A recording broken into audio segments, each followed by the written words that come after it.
नमस्कार, मैं रितेश राय study with Ritesh में आप लोगों का स्वागत करता हूं।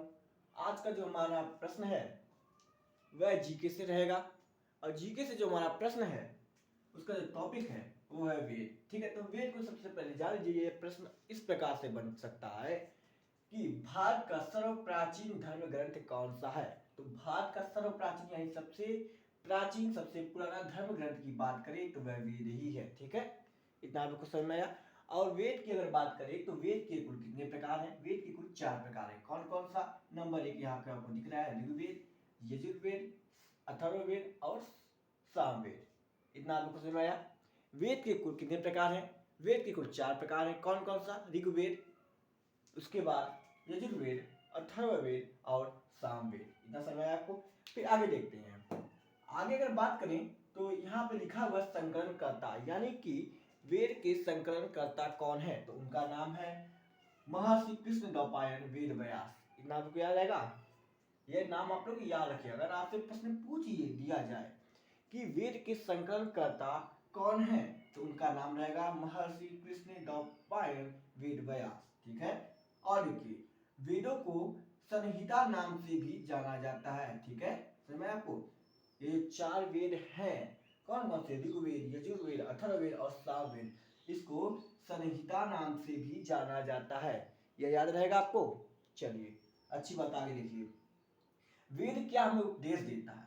वेद हमें उपदेश जो देता है उसको कहते हैं वसुधैव कुटुंबकम।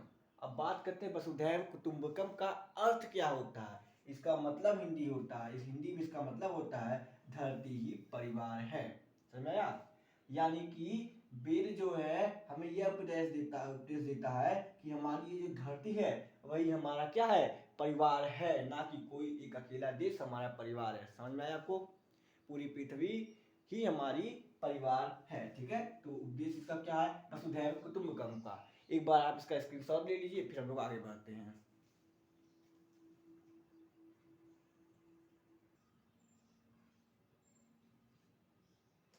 आइए अब एक एक करके सभी वेदों को हम लोग जानते हैं। तो सबसे पहला जो हमारा वेद है वो है ऋग्वेद। ठीक है, तो ऋग्वेद किसे कहते हैं? ऋचाओं के क्रमबद्ध ज्ञान के संग्रह को ऋग्वेद कहते हैं। ठीक है, ये बात देखिए आप लोग क्या लिखा है, ऋचाओं के क्रमबद्ध ज्ञान के संग्रह को। ठीक है, अभी भी आपको इसका मतलब समझ में नहीं आया होगा। ठीक है, तो देखिए ऋचाओं से मतलब आप लोग मंत्रों को समझ लीजिए। ठीक है, जैसे कि यदि आप लोग कोई संस्कृत की, आप लोग को पता है वेद है तो संस्कृत भाषा में हो सकता है, यही ना। तो देखिए अब आपको हम बताएं कि ऋचाओं का मतलब आप लोग एक मंत्र समझ लीजिए। ठीक है, तो मंत्रों के क्रमबद्ध, क्रमबद्ध मतलब आप लोग जान रहे हैं कि क्रम से, ठीक है, एक के बाद एक करके, ठीक है, क्या ज्ञान के संग्रह को। ठीक है, जो ऋचाओं का यानी मंत्रों का जो एक एक करके जो ऐसे एक के बाद एक के बाद एक करके जो उसका संग्रह किया गया है, ठीक है, उसको इकट्ठा किया गया है, उसको क्या कहते हैं? उसको ऋग्वेद कहते हैं। समझ में आपको?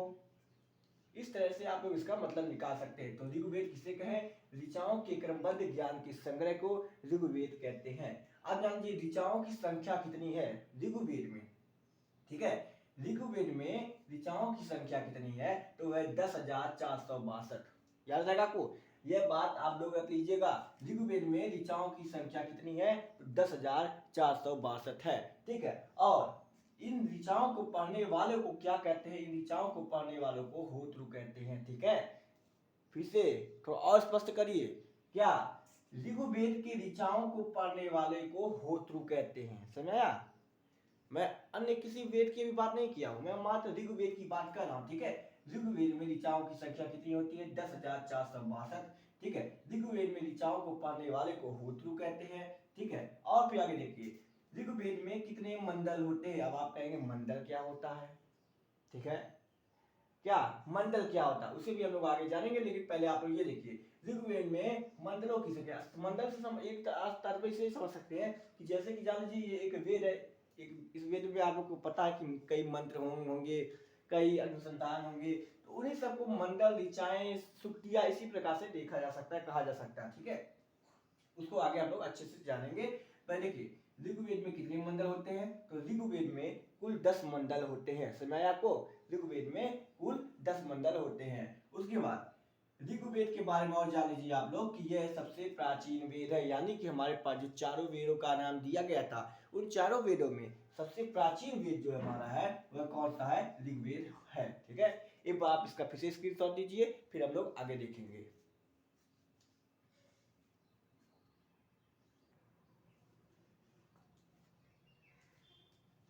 आइए तो हम अगला अगला वेद देखते हैं। अगला वेद जो हमारा है वह है यजुर्वेद। ठीक है, यजुर्वेद के बारे में जानते हैं कि यजुर्वेद है क्या। तो देखिए आपको यहाँ पे लिखा है यज्ञों के नियम व विधि विधानों के संकलन। समझ में आया? नहीं समझ में आया? ये अब देखिए समझिए ध्यान से।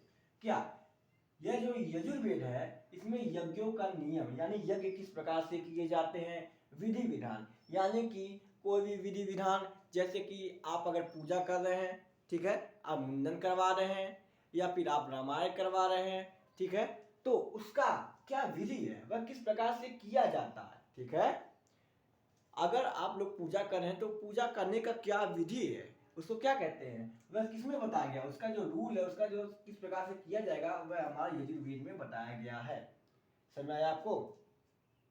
आपको समझ में आया? यदि आपको मान लीजिए एक आसान भाषा समझे कि यदि आपको पूजा करना है, ठीक है, यदि आपको सूर्य को जल देना है, मैं आपको ये बता रहा हूँ, ठीक है, एकदम आसान भाषा समझिए। यदि आपको सूर्य को जल देना है तो सूर्य को जल देने से पहले आप जो जल लेते हैं, जल में क्या क्या डालेंगे, किस प्रकार से डालेंगे।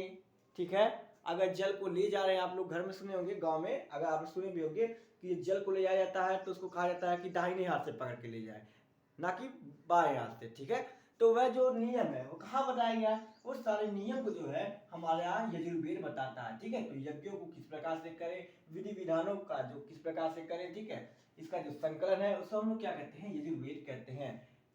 इतने से आपको समझ में आ गया होगा। ठीक है, और आप जान लीजिए इसकी पाठ्यकर्ता यानी कि इसके जो पढ़ने वाले होते हैं, यजुर्वेद को जो पढ़ने वाले होते हैं उसको अरवरियु कहा जाता है। जैसा आपको पता है कि ऋग्वेद को पढ़ने वाले को होतु कहा जा रहा था। ठीक है, आगे देखिए सॉरी, देखिए यह एकमात्र ऐसा वेद है जो गद्य एवं पद्य दोनों में है। अब इससे क्या मतलब है कहने का, देखिए यह बता रहा है कि यजुर्वेद एक ऐसा एकमात्र ऐसा यानी कि केवल चारों वेदों में से केवल यही यजुर्वेद ही एक ऐसा वेद है जिसमें गद्य, गद्य जानते हैं आप लोग, गद्य यानी कि कहानियां, नाटक, ठीक है, और पद्य, पद्य यानी कि जो कविताएं होती हैं, और समझे दोनों में यह क्या मिलता है, कौन, यजुर्वेद मिलता है। ठीक है, समझा? यानी यजुर्वेद एक ऐसा एकमात्र वेद है जिसमें गद्य एवं पद्य दोनों मिलते हैं।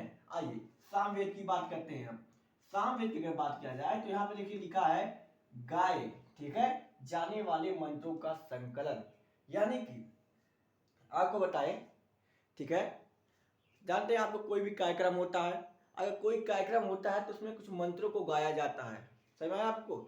जैसे कि यदि आप लोग रामायण करवा रहे हैं, ठीक है, तो रामायण जब करवाया जाता है तो उसमें आप लोग को पता है कि जो पुरोहित लोग आते हैं वो लोग क्या करते हैं, वो लोग मंत्रों को गाते हैं। ठीक है, समझ आपको? वो लोग क्या करते हैं, मंत्रों को गाते हैं। ठीक है, तो गाए जाने वाले जो गाए जाने वाले मंत्र होते हैं, ठीक है, सारे मंत्र तो गाए जा नहीं सकते हैं, आपको भी पता है, तो जो गाए जाने वाले मंत्र होते हैं उनके संकलन को क्या कहते हैं, सामवेद कहते हैं। ठीक है, और इसकी जो पाठ्यकर्ता होते हैं यानी इसको जो पढ़ने वाले होते हैं उसको हम लोग उद्रातु नाम से जानते हैं, उसको हम लोग क्या कहते हैं, उद्रातु कहते हैं। इतना आपको समझ में आया?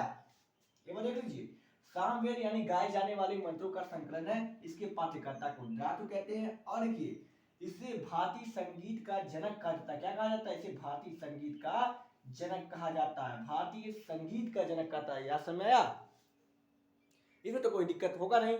एवं फिर से देख लीजिए, यजुर्वेद यज्ञों के नियम एवं विधि विधानों का संकलन है। ठीक है, इसके पाठ्यकर्ता को अरवरियु कहा जाता है। यह एकमात्र ऐसा वेद है जो गद्य एवं पद्य दोनों में है। उसके बाद सामवेद की अगर बात करें तो गाए जाने वाले मंत्रों का संकलन जो है सामवेद कहलाता है। इसके पाठ्यकर्ता को उद्रातु कहते हैं। इसे भारतीय संगीत का जनक कहा जाता है। समझ में आया? अगर समझ में आया तो एक बार स्क्रीनशॉट लीजिए, फिर हम लोग आगे बढ़ते हैं।